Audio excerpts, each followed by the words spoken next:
best wood for outdoor projects is not what you think.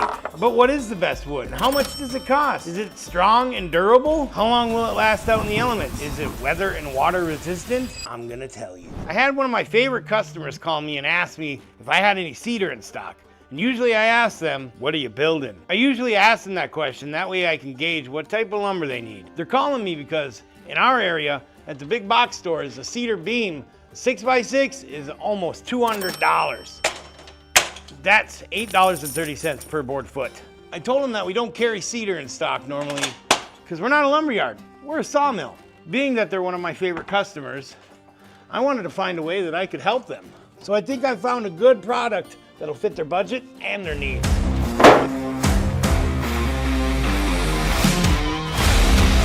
I'm going to show you a couple different solutions, their pros and cons, and even some solutions based on their region.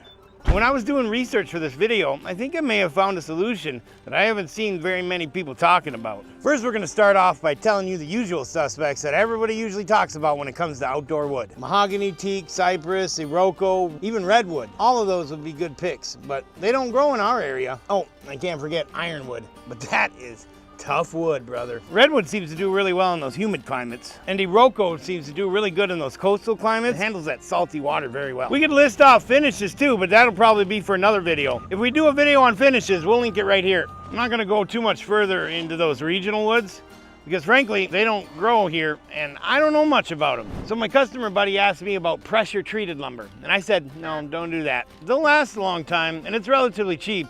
It's about $1.34 per board foot in our area. But the cons greatly outweigh the pros, being as though the pressure treated lumber has chemicals in it and it's not recommended for contact with skin, let alone getting food and kids and children around there. You don't want none of that. And you can imagine inhaling the dust from pressure treated lumber. It's the same thing as green treat or brown treat. You don't want none of it on your skin or even in your body.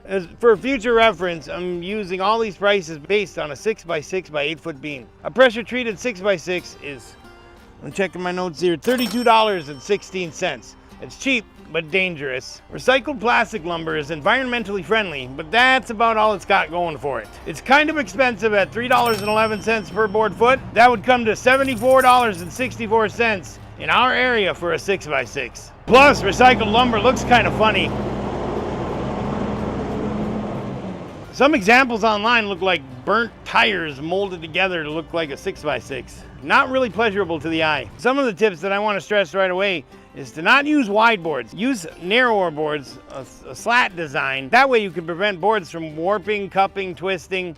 Wider boards like to twist and cup. And another super important tip is to seal the end grain, whether it be with a finish or whatever it is you use, even paint. Make sure the end grain is sealed, that way it keeps the moisture out. Type-on 3 is recommended for outdoor projects because it's waterproof and has a longer open time. So you got a little bit more time to mess with it before it sets. It could be a good thing, could be a bad thing. So I know I said I wasn't gonna talk about finishes, but I think it's important to note that if you use a UV resistant finish, you can avoid graying like this.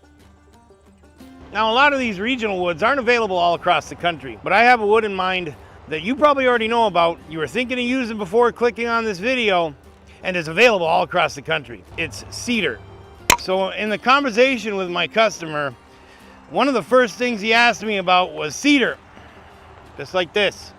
So your three main common types of cedar are the western red cedar, which is what you see for outdoor projects a lot. Then you got white cedar, and then you got the eastern red cedar, which is the aromatic cedar. They used to use those a lot for the cedar chests that you see back in the day. That type of cedar smells really great and repels rats, mice, bugs, and other varmint you don't want hanging around your house. And all those cedars that I mentioned aren't real true cedars. Those cedars are actually more like a juniper. A true cedar comes from the Himalayas or the Mediterranean areas. Think of the mighty cedars of Lebanon mentioned in the Bible. So most domestic cedars have what's called thujaplicins. Those are preservative oils found naturally in the cedars. That's what gives it its anti-rot properties. It's lightweight, it handles moisture well, and western red cedar is one of the cedars that were recommended in all of the climates. Cedar has a higher concentration of longitudinal trachnids, which are long hollow cells. Compared to hardwoods, these long hollow structures are more prone to splitting along the grain, especially when drying unevenly or under stress. And that is straight from Wiki. Now you gotta be careful when cutting this stuff because the sawdust has been known to mess with people's lungs. I know I've learned that lesson the hard way without using a mask. always use a mask when cutting cedar. And it's wise to mention that because of those longitudinal tracheids, it's wise to pre-drill everything, that way your ends don't split. And you could use oxalic acid for stubborn mildew or graying on cedar furniture. It's a natural cleaner that brightens the wood without harsh chemicals. But what if cedar isn't available in your area? What if it's just not cost effective? Well, I found something that's cheaper and just as good. Now, my customer contacted me mainly because the cedar option was too expensive for him and wanted me to find something better, a little bit cheaper and just as good. So I had an idea. We could use something like this. Now, my boss tells me that this post has been in the ground holding this gate up for about 7 years now. And with all due respect, I think that this is a great alternative to cedar. Now, I'm gonna start with the cons with this species because my customer was reluctant to use it. It's tough and it's really hard on the tools.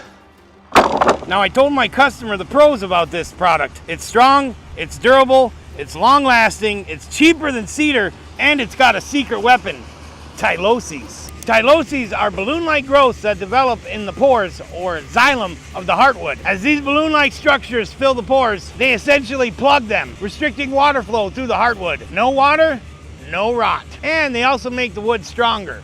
And before I even forget to mention it, that lumber I'm talking about is white oak. Now, this is red oak. Do not use red oak. Red oak's got really wider, open grain. It can suck in moisture a lot easier than white oak, or really a lot of other species as well. You'll be wasting your time having to rebuild your project in a few years if you use red oak. Now, here I am talking about finishes again. Consider a marine grade finish. It says here, a coat of marine varnish over a penetrating oil finish provides extra protection against water damage. And you could use that for all lumber species. And as an extra bonus here, consider using stainless steel fasteners. You can use galvanized coated screws or premium deck screws. All of those will help prevent rust. Now, it looks like the boys are over there cutting wood. Let's go check out what they're doing. Maybe it's cedar, probably not. But what if none of these options are available in your area? And you want to get this done fast so you can have it ready for the spring planting or summer enjoyment. You don't have to wait for your local sawmill to cut it for you. You can certainly come to our yard and pick through our white oak trailer decking section of leftover pieces.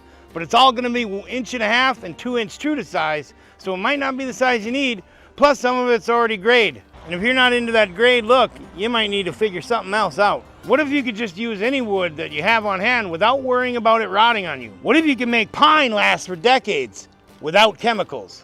So in order to solve this problem, I told my customer about yakisugi, also known as shaosugiban. Now, I'm not a traditionalist in any sense, so if anybody watching this, please have mercy on me. I'm not gonna do this the traditional way. So what we're gonna do is we're gonna take some pine and burn it and show you exactly the process of yakisugi. Traditionally, they would use cedar or cypress for this, but we're gonna use pine today. That way we can show you that, essentially any wood can be used for outdoor projects if you burn it. All right, let's go over and grab a piece of pine. You want to follow me? All right, we got just some regular old white pine here. We're gonna grab a piece or two. We're gonna take it back over there and demonstrate some burning techniques. I've never done this before, but we're gonna figure it out. Find a really nice piece here. One that's not so bent. Well, maybe one that is bent. That one that I won't be able to sell. This one looks good.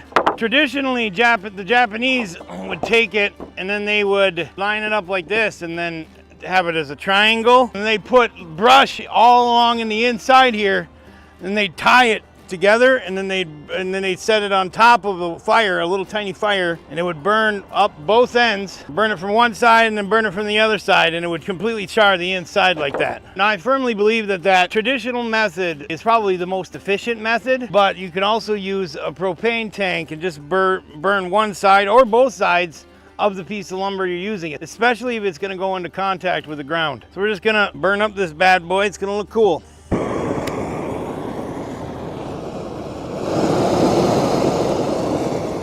It's a great day to do it on probably the hottest day in Minnesota summer.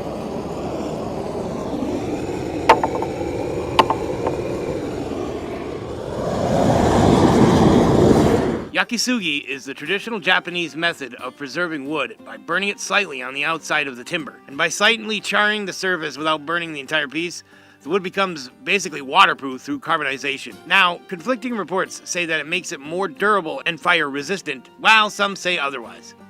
But most agree that this method makes any wood resistant to insects, fungi, mold, and subsequently the rot that we're trying to avoid here, all while being environmentally friendly. No chemicals, folks.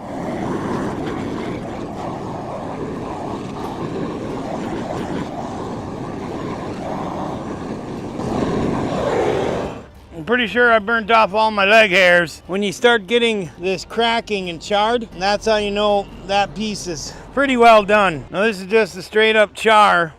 And if you wanted, once this cools down, you could take it and then take a Brillo pad, scrape off all the ashes and fine particles, and almost expose the wood again, which will give it a really cool design. I feel like this goes without saying, but I better mention this before I forget. When you're burning the wood like this, you need to have some sort of water source, whether it be a hose or a fire extinguisher or even a bucket of water, to make sure you stop the burning of the wood and maybe even extinguish any fires that may have started on the ground. And always wear PPE, like safety glasses. You wouldn't want one of these sparks or something to pop and go up into your face and hit your eye. You only get one set of eyes.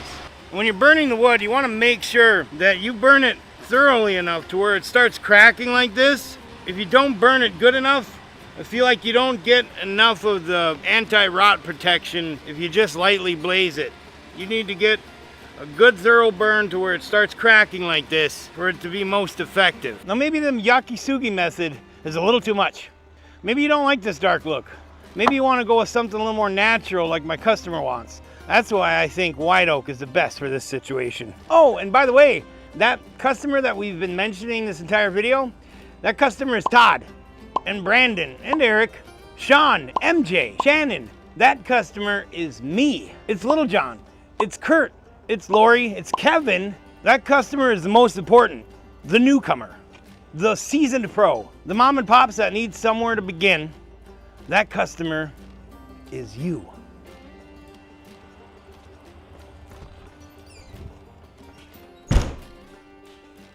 You are now armed with this new knowledge of a suitable lumber species and methods that will assist you. I challenge you to go out and create. Create like God intended you to create. Show off your new creations. Make your friends and your family proud of you, and maybe even a little jealous of you. The best wood for outdoor projects is throwing it in front of cars that come by on the highway. It seems to handle saltwater. It just handles it, okay? It just handles it. There's a donkey over there that was just screaming at me. As soon as I stop recording, he's gonna bark at me again. Sure enough, as soon as I walk away and press that button, all right, watch, if I walk away, maybe he'll say something. Nothing? Fine, forget you. Oh, and by the way, that mystery customer, that's Todd. And the guy standing behind me messing with my head. Get out of here, you son of a gun.